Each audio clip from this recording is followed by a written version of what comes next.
truck has everything. And for all of you that don't know, this is the back wall bed. It holds down.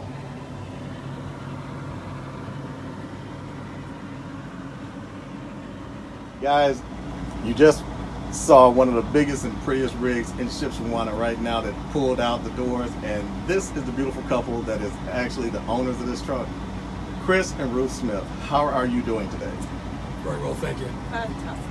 It has been an absolute honor to come down, and Toby told me about this beautiful rig that they had coming out, and I am totally floored on everything that even from inside out. This truck is absolutely stunning. Tell me a little bit about how this came to be. Well, we bought our first truck 3.5 years ago from ARI. We were living in England still, in the UK, and we heard about ARI from over there. And so we flew over, tour of the plant, and we decided this is where we wanted to have our truck built. And so our first one was a Legacy 2, and that we learnt on, and it was the biggest thing I've ever driven. Okay. Because I drove obviously small American trucks and even smaller European trucks. So I looked at the fact that you came down to ARI and told me what was the most unique thing about putting this unit together. I think just for Chris and Ruth, coming from the UK, just the understanding of the colors that they wanted. I like the idea that they did the separate sink, 2 sinks, and then they love to play golf, and we built that building, had a rack on the back. It's a lot for storage for the golf items, which saves storage inside of here, so they could really utilize everything in the 180 inches inside for the living area. Okay, so now 180 of living area. Correct. So what brought that about, Chris? Tell me a little bit about how that actually came to be. I wanted a big truck. My original truck, I changed floor plans, changed trucks. And my dream truck was the truck I grew up on, the truck I learned on, the truck I took my test on, and I was 389, a big hood, Peterbilt. Okay. Peterbilt would only go so big with a frame. We couldn't go any longer.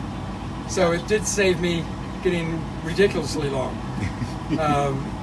So we are right now Peterbilt's longest manufactured truck, which is 380-inch wheelbase.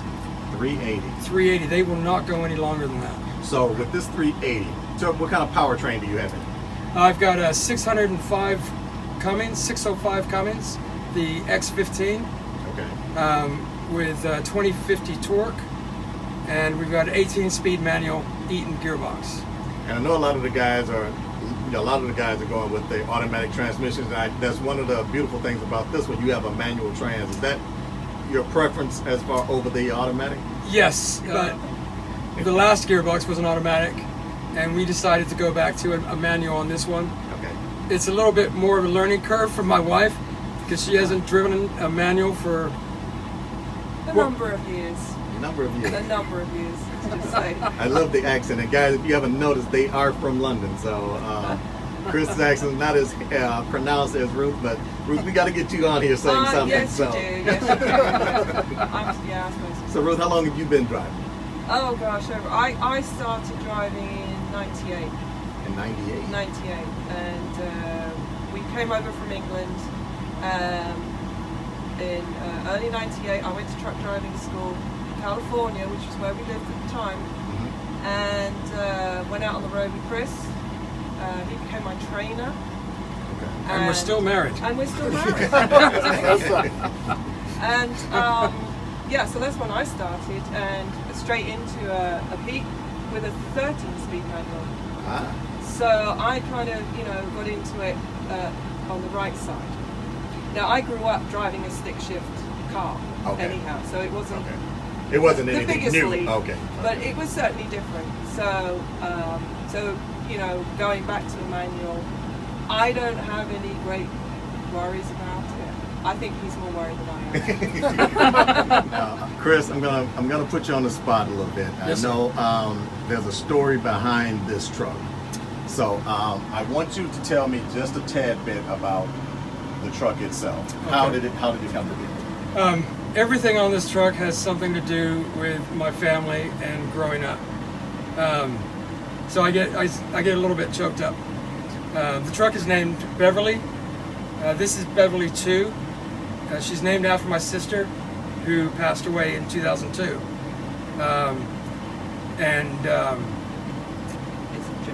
It's a tribute to her. But there's other things like there's 7 lights on the top of my sleeper, and that represents my dad's number that he wore on his football jersey. You call it soccer. When he played in England when he was growing up. Okay. And the yellow of the truck represents the house my sister, what we all grew up in San Jose, California. Oh, so it's got really great memories back then, and there's still a lot of memories and a lot of things we need to add to the truck to have to do with my mother and obviously Ruth's mom and dad as well. Can you outdo this one? I wouldn't want to try and out. This is our what I term as our retirement truck. We will retire with this truck eventually. I'm not saying that's going to be in a couple of years. Who knows how long it'll be? But this is the last truck we wanted to put together, and that's why it is what Chris wanted to have. It's his dream truck. And famous last words, though. Everyone says when we say, "Yeah, this is going to be our last truck," we look after our equipment very much, anyways. Okay. So this truck will last us more than 5 years. But everyone always says, yeah, that's what they all say. I know a lot of guys are going to wonder, okay, he's got this big truck. What does he haul with this big truck? Obviously, we're a heavy truck, but we do have a very light trailer. We hold a step deck, and we work for Southern Pride Trucking out of San Diego, California, in the aviation business. And we haul airplane, jet engines, whether it be commercial or military. And we take jet engines just all over the country. So you actually, what size trailer do you haul with? What size is your step deck? I have a 48-foot East, all aluminum step deck. Oh, okay. Now, a lot of the guys are going to be like, oh man, you can't haul anything but air with this big truck. And come on, guys, what do you? We carry a lot of rocket fuel. A lot of rocket fuel. This kind of job, it's not about weight. We get paid more hauling one jet engine, which might weigh 4,000 pounds, than someone hauling 44,000 pounds of, whether it be groceries or produce or anything like that. It's obviously specialized transport. We spend more time on the road. We actually love being on the road. We live in Arizona. Living as we did in Arizona, you don't want to go home during the summer. It's too hot. So we like our life on the road. We spend 9 months, 8 to 9 months on the road, but then we take 3 months off during the winter time. Southern Pride, they're a great company to work for. And yes, a lot of people that work there have a lot of the big bucks because we do work on the road a lot more. But it also, to me, it represents the company as, look at that truck. Exactly. I want them to haul my equipment. Exactly. That's how I look at it. And on that note, I want to go back.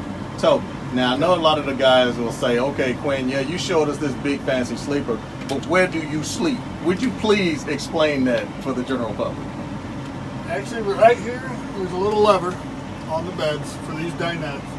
You'll remove these wedge cushions and pillows, and then you flip this lever, and this bed will fold down and come all the way out here to the cab. So you hear that, guys? They're sitting in the bed area. Yes. This is a dinette area during the day and a sleeping area during the night. And this is the bigger bed. This is a 54-inch bed. So as you can see, Ruth and Chris are sitting on one side. There's plenty of room for 2 people on each side. So gives a lot more room for the bed. Well, he says there's plenty of room, but basically you got my wife's part here, and then you got the dog's bed here, And then I get this little edge bit here. Yeah, I forgot about the dog. Now, Chris, we looked in the cockpit here, and I see these two gorgeous seats. These are not your average big rig seats that's sitting up here. Explain those to me, please. Right. Well, our life is spent sitting in a driver's seat. Neither one of us really sit in the passenger. You know, I'm back here playing video games or whatever. So we spend a lot of time. I want something comfortable to sit in. Right. So we went with superior seats, and they were custom made to our color scheme. Now, the passenger side is basically just a normal seat. However, the driver's seat is a little bit more than normal. It's heated, it's also cooled, and it also has a massage. Sort of the top bit that that massages your shoulders, the middle bit that does your back, and the lower bit that does your lower back. Okay. So it's yes, very comfortable. On that note, guys, I want to say thank you for giving us an opportunity to visit you, to come down. Once again, Toby, thank you for the invite. Thank you, Mr. and Mrs. Smith, for giving us the opportunity to spend and admire and drool all over your truck here. And everybody, this has been an absolutely stunning rig. We're going to do a little bit more walking around, but as of this moment, I want to thank the Smiths and Toby for actually giving us the opportunity. Guys, thank you so very, very much. Thank you for coming out, and we're very humbled that you wanted to come and see my truck. Thank you, sir. Thank you.